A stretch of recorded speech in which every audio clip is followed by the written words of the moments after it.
Stupid attachment. Is a woman just a whoa, whoa, whoa on a man? I remember precisely when I knew I had to write this book. It was a few years ago when my husband Lou and I were leaving a screening of Robin Williams' Dead Poets Society.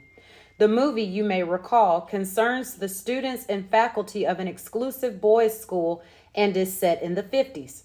So, what's the big deal?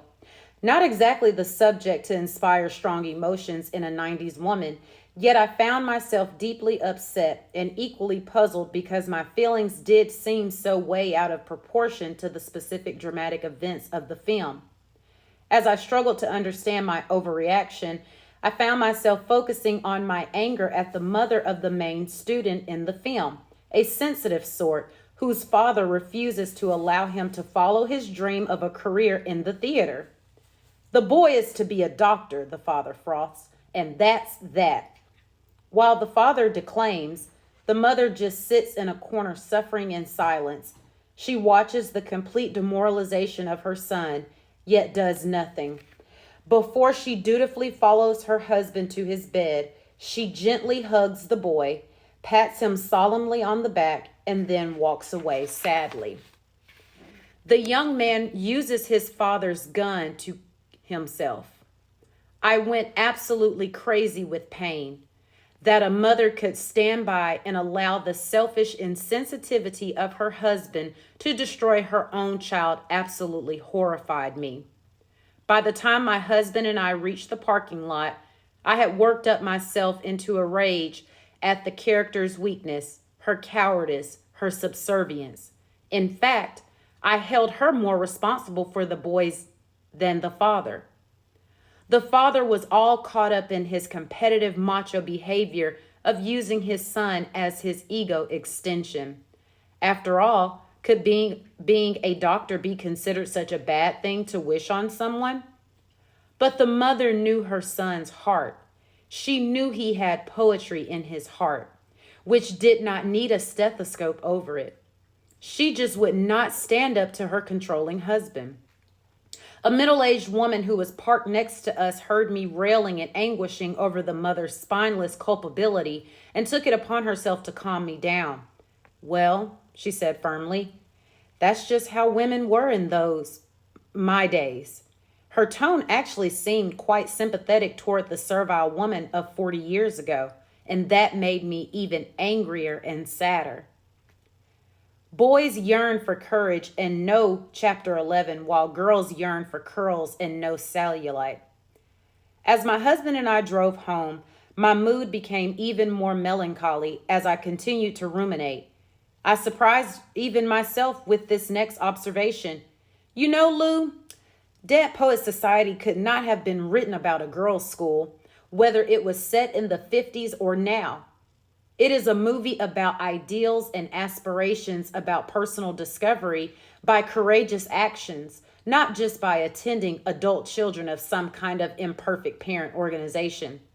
Let me ask you something. If the movie was set in a girls' prep school, would anybody buy it? Would it make sense? Would it make the point the author was trying to make? My husband thought for a moment, then told me, no, I guess not. Are you just a whoa, whoa, whoa, whoa on a man? His agreement about the obviousness of this sad truth made me feel tearful, profoundly sad, frustrated, angry, and ashamed both at women and for women as personified by my comforter in the parking lot, women possibly like your mother or aunt, your teacher or female friends, maybe even like yourself, who use an entire arsenal of excuses to avoid facing the fact that they define themselves and their role in the world exclusively through men. And it almost don't matter what kind of man. More about that later. Much, much, much more.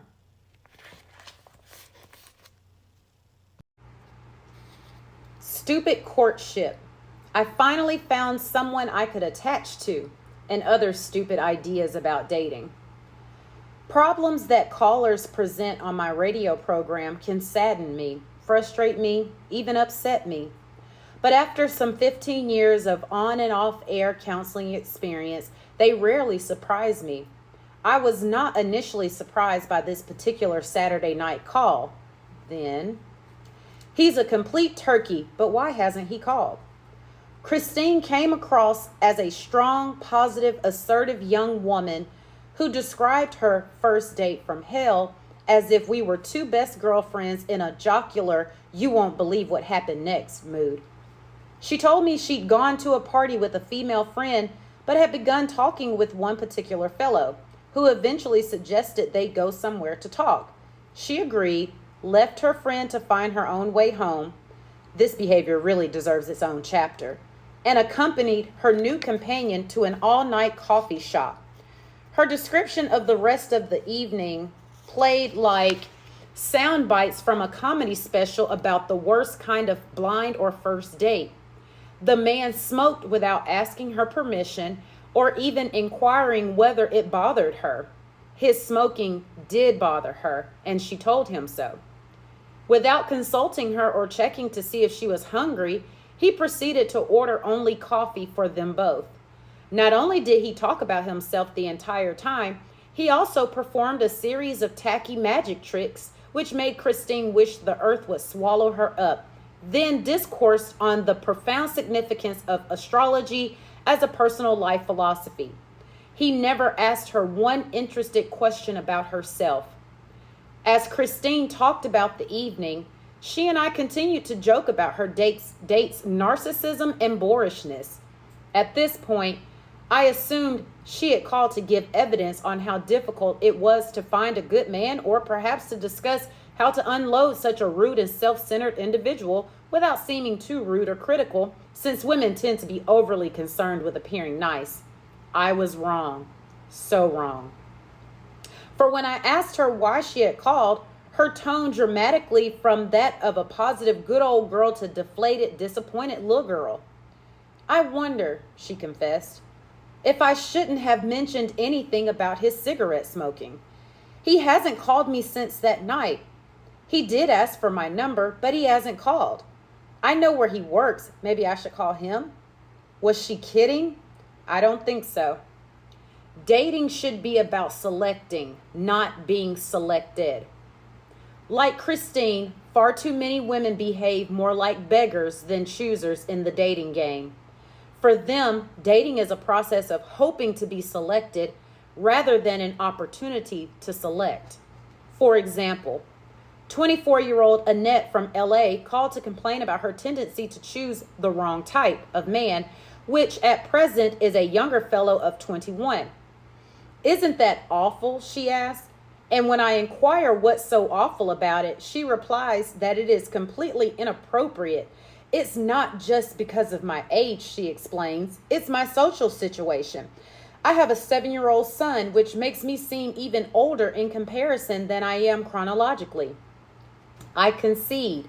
That's a good point, and then we get down to business. Stupid devotion. But I love him, and more stupid romantic stuff. You cannot imagine how frustrating it is to hear over and over, I love him, as the justification for a bad choice in a man. These women can't face the fact that they're immobilized in an obviously self-defeating situation, gratefully tolerating attitudes and behaviors no man would give quarter to for 5 seconds. Their definition of love is, with a lot of confirmation from popular culture, way off the mark and has become synonymous with attachment. Whoever says surrender is romantic had a major problem. Let's look briefly at current popular role models for women in love as personified by contemporary fairy tales, which all of our children know by heart. Ariel, the Little Mermaid, aspires to greater things and ends up with a stupid prince who loved whoever had that voice, no matter how wonderful Ariel was. For this, she gives up her world, her family, her fins. Belle, in Beauty and the Beast, aspires to greater things and ends up with a rotten, oh, maybe he'll change, prince who at first worked on being nice to her only to break a curse. Okay, so he came around. But would Prince Handsome have hung around that long for a witch? I hardly think so. For this, she gave up her plans and dreams of journeying into the world. I would have been happier had she been a part of his successful spiritual transformation, patted him on the head, and gave him her forwarding address at the university. In Aladdin, the princess also gives up her dreams of venturing into the world independently when her beggar turned prince takes her off on a magic carpet. He's going to show her the world. Of course, that he's never seen it himself is irrelevant. If you're thinking these fairy tales do not apply to real life, think again. Remember, billions of girls and boys who see these films are going to grow up believing this romantic nonsense and dreaming dreams that could later turn into nightmares. Stupid passion. We're breathing hard. It must mean love. I remember a series of commercials some years ago in which Orson Welles intoned, "We will sell no wine before it's time." With that, more women would display the same attitude towards sex. And please, don't accuse me of being a throwback to the double standard days without considering the increasing numbers of unwanted pregnancies, abortions, venereal diseases, and broken hearts since the sexual revolution told us, hey, baby, you have the right to fun and games as men do. I agree, we've come a long way, darling, but we're still not where we want to be because women continue to over-romanticize sex. Is one night of heaven worth the aftermath from hell? This from Ellen, who called in during my stint filling in for Sally Jesse Raphael on her ABC radio network show. I'm a secretary who's been in love with my boss for a year. I never actually said anything about it to him. He never acted any way but businesslike with me. A month ago, he asked me out to dinner on a Friday night. Then we went to his house to have some wine and talk, and I ended up staying the weekend. It was great. The sex was fantastic. It was all so romantic, just like a dream come true. We didn't talk about what would happen now at the office or anything before I went home on Sunday night. Okay, it's been over 3 weeks now, and he treats me exactly like he did before that weekend. He hasn't said a word. My feelings are very hurt, and I don't know what to do. I feel very uncomfortable. Hope equals resignation. Find me a woman who can't relate to that caller's hurt and embarrassment, leading back to the old-fashioned, now comic question, but will he respect me in the morning? That's yet another of our fatal buts. Still, the issue isn't really his respect. The issue is how we women can fantasize that something is so without bothering to question or discuss it. We hold our breath and hope it all turns out okay.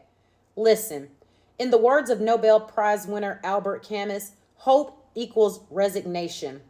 And to live is not to resign yourself. When I asked Ellen her thoughts on being sexual with her boss without a prior discussion about the relationship, she replied, I thought that if he had sex with me, it meant that he feels like I do. So there it is, relationship by hopeful fantasy. Stupid cohabitation, the ultimate female self-delusion. When I began working on radio some 15 years ago, it was rare for a caller to admit she was shacking up with a guy. There seems to have been a relaxation of values and norms. Today, living in no longer has a stigma attached to it. The conventional wisdom in favor of living in before marriage is that it allows the couple to get to know each other, make a better marital choice, and lay a more solid conjugal foundation than men and women who marry cold turkey. Could this thinking be wrong? Is living in the kiss of death to a relationship? According to psychologist David G. Myers, PhD, author of The Pursuit of Happiness, 7 recent studies concur that couples who cohabitate with their spouses-to-be have a higher divorce rate than those who don't. 3 national surveys illustrate this. A U.S. survey of 13,000 adults found that couples who lived together before marriage were 1/3 more likely to separate or divorce within a decade. A Canadian national survey of 5,300 women found that those who cohabitated were 54% more likely to divorce within 15 years. And a Swedish study of 4,300 women found cohabitation linked with an 80% greater risk of divorce. Why play Russian roulette with your life? Now, you and I both know how easy it is to discount all that data. You simply say, but my situation is different. Well, for some of you, that's true. There are those successful transitions. It happens, but it is not the rule. So why are you willing, even eager, to play Russian roulette with your life? Why? Desperation. Fear of not having somebody, of not having a life if a man doesn't want you. In our dialogues, you always come to admit it. How about saving yourself the stress of finding it out the hard way? Perhaps waiting and growing in maturity, independence, and security of self are too tough to do, especially when you are young and needy and hoping to escape an unhappy past. I love him, but I just don't trust him. Jessica, a 19-year-old aspiring dancer, came from a troubled family in which her father had played around. Her upbringing had provided her with very little security and an exaggerated inability to trust. Despite that, she had been living with her boyfriend for 4 months and claimed she was in love with him, although she had trouble believing in his caring and fidelity. In her words, she was hoping for something beautiful, i.e., marriage, as proof of his caring. I pointed out to Jessica that she was very insecure, and that part of what often makes very young women move in with a man early is their hope that by association, preferably marriage, with the fellow, they will feel better about themselves and about life. And you know something? It never works that way. Living in as a retardant to maturity. Jessica's primary job is to build her self-esteem and competency so that when she chooses somebody, it isn't out of a desperate need to heal the hurts of the past. It should be out of a desire to share herself, her life's experience. And that's why, in the long run, I don't think personal maturity is benefited by these living-in arrangements, especially at Jessica's age and with her history of loss and betrayal. Chapter 6, Stupid Expectations. First you commit to him, then you hate him. This query is addressed to every woman who married the man of her dreams, only to feel as though she's passed through the twilight zone into a perpetual nightmare. Question: why is it that the very qualities that mesmerized you about him in courtship are now seemingly more repellent than bathing in worms marinated in manure? Answer: simple. You're disappointed. Somehow, the fantasies and the hopes turn threatening. Did you misread the handwriting on the wall? Is your disappointment justified? Only when it's a rare case of bait and switch in which your Dr. Jekyll boyfriend metamorphoses into a marital Mr. Hyde. More typically, women see the handwriting on the wall quite clearly, but are later struck down due to their own ancient emotional black holes. In other words, you picked him because of your own unmet needs and frustrated yearnings, and then you hate him because of your own unmet needs and frustrated yearnings. How do we make sense of that? Are all disappointments mistakes? Surprise! The answer is no. The disappointment may be a great opportunity for personal growth and emotional healing of childhood hurts if you are ready to assume personal responsibility and endure the discomforts of change. The perils of clinging to the past. As a case in point, let me share with you the story of Kenny and Maureen. Maureen told me she was calling for an appointment out of concern for her 16-month-old baby, who was acting up a lot. Since I already had the notion that the child was Maureen's ticket into therapy, I suggested she also bring her husband to the session. The young couple arrived on time with an adorable baby in their arms. The problem: the infant's chronic upset, crying, nervousness. I recognized quickly as a response to the chronic upset, crying, and nervousness of her mom and dad. Critical attraction. Maureen came from a very poor, very unstable Southern family, complete with repeatedly vanishing father. A veritable Blanche Dubois, she was childlike in her demeanor, weepy, anxious, and very unhappy. Her main complaints about Kenny concerned his. She was so furious she couldn't say his name. Coldness, argumentativeness, criticalness, bossiness, and lack of affection. Kenny, on the other hand, was from an ultra-stable, decidedly patriarchal family that gave little quarter or value to any accomplishment that wasn't goal-oriented. He complained about Maureen's over-emotionality, flightiness, lack of competency in areas of grown-up responsibility, such as being able to balance a checkbook, and general immaturity. With the baby on her lap, getting more and more restless, subsequent sessions did not include the child. Maureen finally uttered those sad words, "I think I want a divorce." Chapter 7, Stupid Conception, Making Babies for the Worst Reasons. Obviously, people with life plans have more motivation to control their fertility.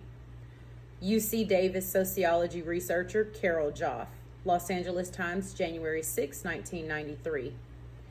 Having used "for the worst reasons" as part of the title for a chapter on conception, I'm left with the arrogant task of detailing what I presume to be the best reasons for having a baby. Are they, for example, love, time of life, supposed to, your parents want to be grandparents, so as not to feel left out among pregnant friends, prove you can, have someone to love you, force a marriage? Nothing else to do with your life? Baby as panacea for emotional malaise? Notice something about all of these most typical motivations? They have nothing to do with the best interest of the child. Appropriate parenthood honors the child's needs first. So here's my notion of the single appropriate rationale for having a baby. You and another adult, committed partner, i.e. spouse, have the interest, intent, ability, and means to make the necessary sacrifices of time, attention, and resources to give that child the nurturing, security, support, love, and education he or she needs. Procreation has little to do with your needs. It has everything to do with the child's needs. When you look at making a baby solely from the vantage point of healing yourself, identifying yourself, solidifying yourself in a precarious relationship, or entertaining yourself in an otherwise ho-hum existence, you're terribly disappointed, and the children ultimately pay the price. The figures speak for themselves. As I mentioned in an earlier chapter, the Centers for Disease Control report that more than 1/3 to 1/2 of women questioned in a recent survey claimed that their last pregnancy was unwanted or that they became pregnant sooner than desired. The unintended pregnancy rate is substantially higher among women who are young or in the lowest income group or were never married. I'm still unsure as to what unintended pregnancy really means. That a responsibly used contraceptive method failed? I don't think so, at least not often. Remember those figures I quoted from the Alan Guttmacher Institute to the effect that of the nation's annual 3.5 million unplanned pregnancies, nearly 1/2 resulted from inconsistent or incorrect use of contraceptives, the rest from using no birth control at all. So much for unintended. How many accidents are accidental? Of the many phone calls I have taken from "oops, I'm pregnant" women, most finally admit, after some badgering from me, that they didn't use contraceptives because too often comes down to an immature perspective of "I thought it would all work out with him." Sandy, 35, is typical of this mentality. She called me very angry with her ex-husband. She said he had been talking about their possibly getting back together.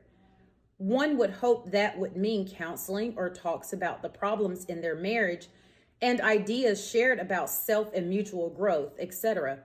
No such luck.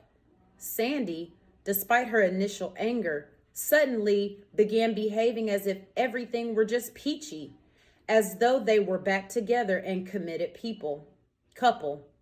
Turns out, though he already had a girlfriend, Nonetheless, Sandy assumed the reconciliation would all just work out and believed him when he told her he loved her, although he hadn't made a move to break up with his current flame. Sandy was just hoping he'd choose her, and to expedite matters, she got pregnant. Chapter 8, Stupid Subjugation, Letting Him Hurt Your Babies. The single most ferocious creature in all nature is a mother whose young are threatened. Ever try poking into a nest with the mother bird close by? Ever experienced the rage of a mother bear who believes her cubs are threatened? I don't know how much choice or altruism you can attribute to this behavior. It could be instinct, pure and simple, but just maybe there are love and sacrifice involved too. Human beings are the most highly evolved of animals who have retained only a few instinctive or reflex actions. With our highly evolved cerebral cortex, we can rise above instinct and make choices. That is our glory, and sometimes our shame. And nowhere is this choice versus instinct issue more evident than in the area of motherhood. You know, as I write about instinct and choice and the natural inclination to protect our children, I think how how cosmically I love my own child. If I had to make a choice between anyone or anything and Derek, it wouldn't even be a choice. When Derek was born, I told my husband, the world's most gentle, generous, loving man, that if I thought for a millionth of a second that he might hurt Derek, I'd reduce him to submolecular particles. He said with a gentle smile, "As well you should." I remember those several years when my husband and I were struggling to make a baby. I had major surgeries, hormones, temperature charts, etc. At 35, I decided I really wanted the experience of pregnancy and mothering. And when that feeling came, it was overwhelming. One night before I actually became pregnant, my husband and I were watching a PBS program on philosophy and ethics. They were discussing, among other subjects, lifeboat ethics. If 15 people were on a lifeboat equipped for 12, what do? Dump 3 people so that the others are assured of survival? Or do your utmost to keep everybody alive and hope for the best? So going along with these ideas, I asked my husband if, after we have this child, the 3 of us were in a boat that began to sink, assuming you could only save one person, whom would you save, the child or me? My husband, being no dummy, realized he probably could never win this one and declined to answer. I thought the answer was easy. I said, "I'd save you. You and I have the primary relationship. I guess we could always make another child." I guess at that point it was difficult for me to imagine the attachment feelings I might have for the child, since she was still only a possibility, too abstract for emotional bonding. Several months later, I got pregnant. Late one night, I woke my husband with this very earnest question. "Lou, how long can you tread water?" The question of my attachment and responsibility was no longer abstract. Here was a life of my life, growing in my body, my son. I instinctively knew that this was, for me, the most special of bonds. And all this from a woman brought up during the feminist years of the 60s who thought mothering was some kind of cop-out. What a glorious evolution. Unfortunately, the whole world doesn't always feel the way I do. All too often, our stupid choices smother our natural mothering instinct, and surprise, there's frequently a man involved. When the mothering instinct goes awry. Along those lines, I've never been able to forget a case dating from when I first opened my counseling practice. The caller was a woman in her late 20s who had a problem with her boyfriend. He liked her well enough, but didn't want her 2 little kids around at all. In fact, he was pressuring her to give them away. Her question, believe it or not, was, "What should I do?" I'm going to stop there because this chapter always gets me, so thanks for listening. Chapter 9, Stupid Helplessness. Oh, I always whine and whimper when I'm angry. Girl babies know when they're angry, and they have no problem letting anyone around them know that they're angry. So, what happens when they grow up to be women and are confronted with a righteous motivation for anger? Well, mostly self doubt, whining, whimpering, self blame, depression, confusion, and lots of other stuff, which has nothing to do with taking on the problem with any objectivity or courage. Frightened by the flames. Is this because women really don't recognize their own righteous anger? No, I don't think so. When I've probed, nagged, challenged, and nagged some more, I've gotten to the reality of the anger. The main problem is that women are too scared about the ramifications of expressing anger. So they do oblivious, confused, hurt, or depressed instead. Take, for instance, this letter from a 28-year-old caller who is planning to marry after a 1.5 year engagement. Most things in our relationship seem good, except I was wondering about the following. We have good schmecks. He usually ejaculates too quickly. I usually satisfy myself. He says our schmecks is great, but he just likes to ejaculate again, so he watches lesbian videos after I go to sleep. He masturbates at least once a day. We make love 2 to 3 times a week. He has called 1-900 schmecks and not told me. Is this behavior good? What could this mean? Help, please. There is so much that is sad about this letter, as well as the sadness it expresses. For example, most things in our relationship seem good. Does that convey so much as an atom of enthusiasm? It is such a qualified endorsement. Then, he usually ejaculates too quickly. I usually satisfy myself. Does it sound as if he's interested in her? No, just in orgasms, preferably non-personal. This is not a guy with a PhD in intimacy. So she knows she's unhappy and has probably toyed with being angry, but she doesn't do it. Instead, she intellectually wonders what it all means.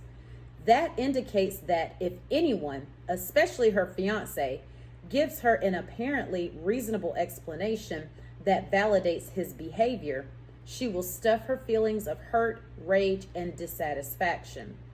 Will she then invalidate her own feelings of disgust and perceptions of his selfishness and sorrow over the true lack of reciprocal caring and intimacy? Probably. Chapter 10, Stupid Forgiving. I know he's adulterous, addicted, controlling, insensitive, and violent, but other than that, have you ever noticed how motionless a praying mantis remains, no matter what is going on around it? The only creature capable of equaling that limitless patience and tolerance is the human female, who will invent millions of excuses to avoid getting out of the way of an oncoming bad relationship or permanently escaping from one in which she's already ensconced. These excuses encompass protestations of practicality and unselfish love, obligation, and commitment. Since they are all lofty ideals, they make a good defense. If you have the courage to dig a bit deeper, you'll find fear, self-doubt, avoidance of discomfort, and ingrained habituated patterns of relating that have been in place since your childhood family dynamics. The practicality ploy. Let's start by exploring practicality. Anita called to talk about the balancing act she was attempting to pull off between her pot-smoking husband and the ex-husband with whom she now has schmecks now and then. We discussed the alternatives of personal as well as marital therapy, status quo, or leaving. She didn't like any of those. She had a million reasons why she wouldn't change any part of or the whole situation. A few weeks later, an articulate, heartbreaking, and clarifying letter arrived from her. In it, she explained that she had married her not so good second husband, the pot smoker, so that her kids could have a full-time mom as well as a dad who provided for them. She stayed with the doper because a loaded dad is better than no dad at all. If at this point you think you're experiencing a sense of deja vu, relax. The any dad will do excuse is one of the major themes you've read about in this book. So she agreed I was right when I told her she needed to find a sense of purpose, but claimed she just wanted to be a good mommy to her girls. Then she continued, I've wanted them to have what I didn't have. Parental attention, a family home life, some new clothes once in a while, a decent car and house, help with homework, socializing. Just the normal things a kid deserves. I am perfectly capable of going out into the world and getting a decent job, but I like being a homemaker. I am not expecting my ex-husband to rescue me. I think, rather, we are both rescuing each other from a loveless life, even if it is only for a few hours a month. It is a sad thing to live without loving. Sometimes you, me, seem to disregard the realities of life and its complications. For those of you who have done things in the proper order, education first, then career, and children later, the world may not seem so frightening. For those of us who must face the future with many hearts depending on us and being ill-equipped and knowing it, the choices are not so simple. Anita. Thank you all for listening to this on 10 Stupid Things That Women Do to Mess Up Their Lives. I hope that you check out the book. The link is in my storefront.